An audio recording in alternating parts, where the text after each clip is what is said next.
กวาดที่3 เดือนอะไรก็เอากวาดกวาดให้กวาดให้ก่อนกลับไปกำตอนนี้เดียว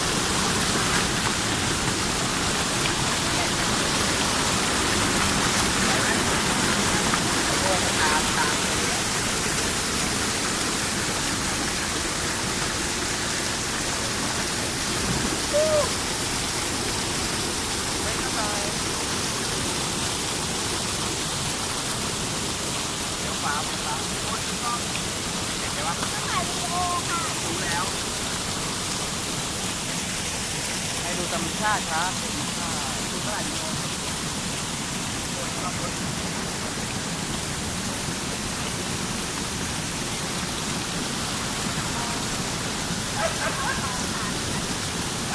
เอายังไงเดียวนะ